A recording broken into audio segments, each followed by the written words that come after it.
호러 액션 게임의 대명사 바이오하자드가 돌아옵니다. 공식 제목이 바이오하자드 빌리지였던 전작 A처럼 레퀴엠이라는 제목을 달고 나오는 바하9은 발표와 동시에 2016년 2월 27일로 출시일이 잡혔고요. 개발사 캡콤은 시리즈 30주년을 기념해 전에 없이 특별한 작품이 되도록 하겠다는 자신감 넘치는 포부를 밝혔습니다.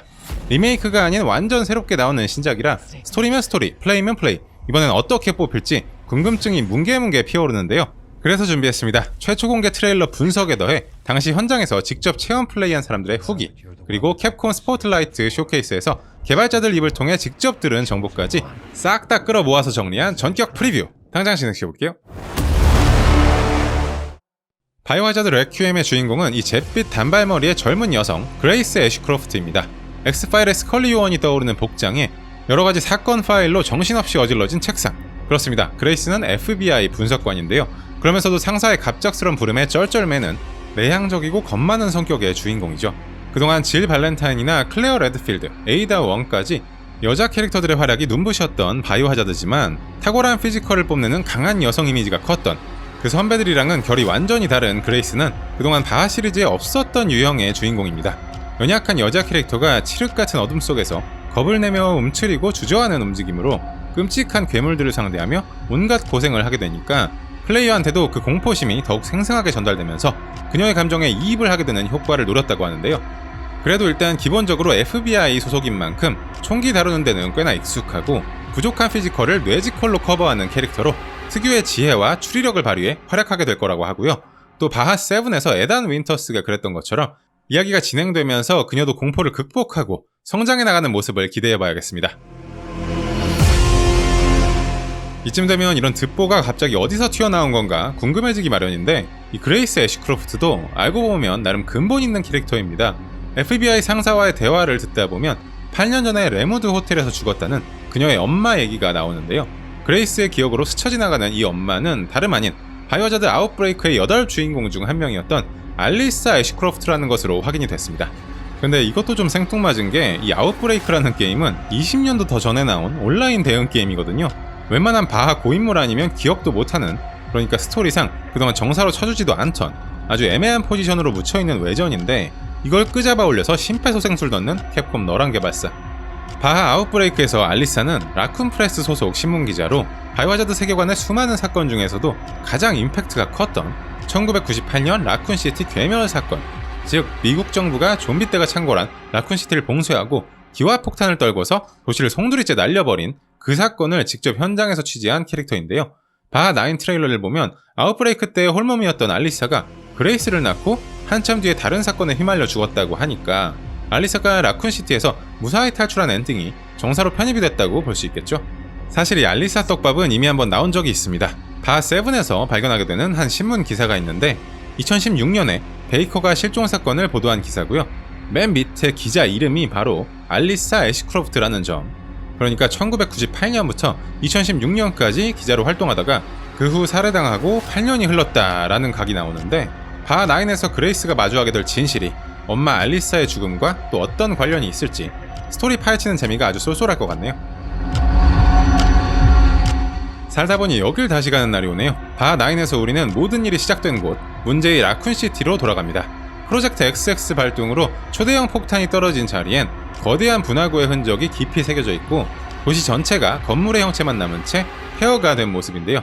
캡콤 스포트라이트에서 개발자가 한 말을 그대로 옮기면 멸균 작전 이후 약 30년이 지난 라쿤시티가 게임의 무대로 등장하며 과거 엄브렐러 사건이 시리즈에 히트하면서 이후로 다양한 캐릭터가 라쿤시티에서 일어난 여러가지 사건을 계기로 음모에 맞서 싸우고 성장하거나 했는데, 이번 작품을 통해 라쿤시티를 재조명하게 되면서 상당한 긴장감과 큰 책임감을 느끼며 임하게 됐다 라는 아트 디렉터의 말이 있었고요.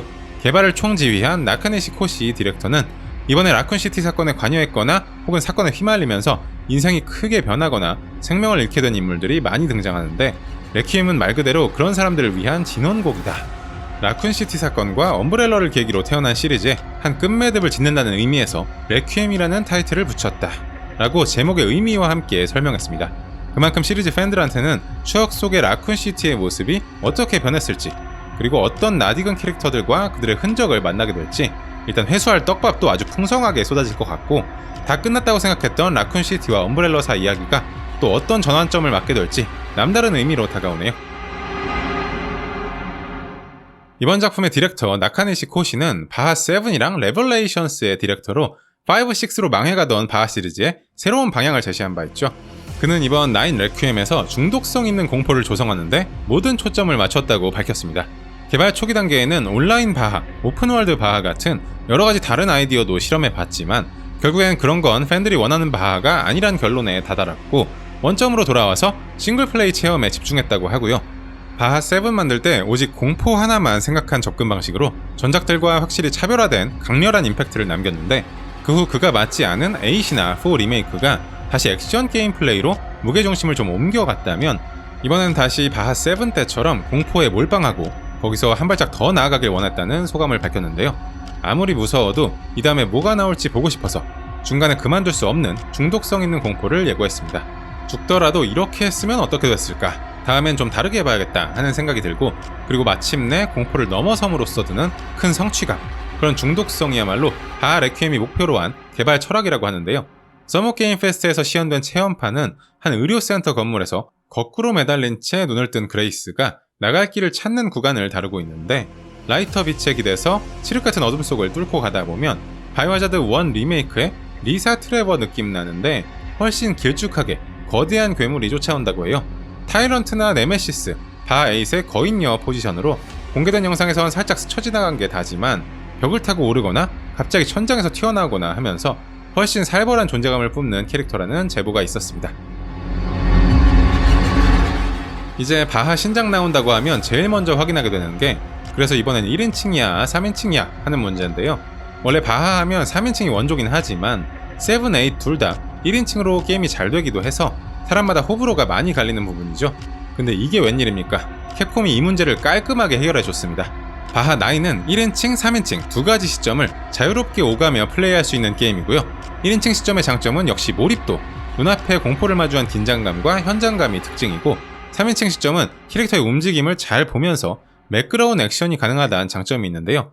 직접 해보기 전까지 섣불리 판단할 수는 없겠지만 공개된 3인칭 게임 플레이 장면을 보면 폴아웃 같은 베데스다 게임처럼 1인칭 게임을 억지로 3인칭으로 빼서 어딘가 어색하고 조작감도 투박한 시점 변화가 아니라 바하 4 리메이크도 꽤 자연스러운 움직임으로 보이고요. 또 이렇게 3인칭으로 하면 1인칭보단 확실히 좀 덜 무서워지는 효과가 있어서 개인적으로 7 때 생각하면 벌써부터 쫄리는데 그나마 좀 걱정을 덜어주는 희소식이네요. 최근에 나온 바하 4 리메이크나 8은 자연에 둘러싸인 시골 마을이 주무대가 됐는데 이번에 오랜만에 배경이 도시로 옮겨오면서 시각적으로 철과 금속이 많이 다뤄지고 그런 요소를 표현하기 위해 많은 기술적 노력을 쏟았다고 합니다.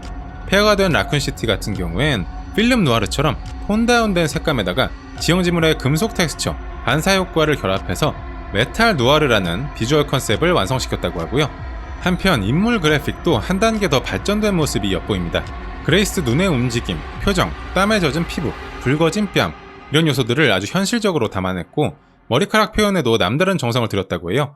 헤어 전문가를 초빙해 실물 가발을 만들었는데 트레일러상에서 거꾸로 매달린 그레이스를 표현할 때 실제로 가발을 뒤집은 채로 시뮬레이션을 돌리며 머리카락이 어떻게 움직이는지 연구했다고 하고 여기에 그치지 않고 프레그마타 팀이 작업하고 있던 스트랜드라는 그래픽 기술을 빌려와서 들고 있는 라이터 불빛이 머리카락 사이로 자연스럽게 새어나오는 효과까지 치밀하게 구현, 한 차원 높은 퀄리티의 그래픽을 완성시켰습니다. 바하 9이 공개되기 전까지 신작의 주인공은 레온이 될 거란 루머가 돌았는데요. 이와 관련해서도 디렉터가 먼저 입을 열었습니다. 레온을 주인공으로 하는 검토도 계속 있었지만 레온을 전면적으로 내세운 호러는 좀 까다롭다고 할까? 어디서 굴러떨어진 양동이에 깜짝 놀란다든지 그런 겁 많은 레온은 팬들도 보고 싶지 않을 거라고 생각했기 때문에 호러와 레온은 상성이 잘 안 맞는 부분이 있다 라는 견해를 밝히며 레온 주인공설을 일축했는데요. 하지만 다른 곳도 아니고 라쿤시티로 돌아가게 되는 만큼 전작의 주인공들이 조연으로 출연할 가능성은 아직 충분히 있지 않나 생각되고요. 팬들은 벌써부터 이 목소리 Investigating all these strange deaths, huh? 이거 레온 아니냐, We need to keep our voices down. 이건 질 발렌타인 아니냐, Have you seen the same shit I've seen? 이건 크리스 아니냐 하면서 행복회로 돌리고 있는데 과연 이 중에 하나라도 맞는 게 있을지. 그리고 그레이스의 기억 속에 등장하는 이 후드 쓴 남자랑 그녀를 선택된 자라고 부르는 이 남자의 정체는 뭘지. 보통 이렇게 얼굴을 가리고 나온다는 건 우리가 아는 얼굴이라 숨기는 거 아닐까 하는 의심이 들잖아요. 전 모르긴 몰라도 엄브렐러사랑 어떤 관련이 있는 인물 같은 그런 느낌적인 느낌을 받고 있습니다. 여기까지 바이오하자드 9 레퀴엠 공개된 정보 총정리하는 시간 가져봤습니다. 바하9은 2026년 2월 27일 PC, 플스5, 엑박 시리즈로 출시될 예정이고요. 개발자들이 말했듯이 시리즈 30주년을 기념하면서 원탑 호러 액션 게임의 위엄을 지킬 수 있을지 이번에 유독 더 기대되는 포인트가 많은 느낌인데 앞으로 계속 업데이트될 바하9 소식 그리고 캡콤 게임 소식들 꾸준히 다뤄볼게요. 오늘 영상이 도움됐다면 꼭꼭 구독, 좋아요 눌러서 다음 영상 만드는데 힘 실어주시고요. 이제 여러분이 바하9에 가장 기대하시는 부분 과연 이번엔 어떤 충격과 공포가 우리를 기다리고 있을지 마구마구 댓글 달아주십시오. 그럼 노세들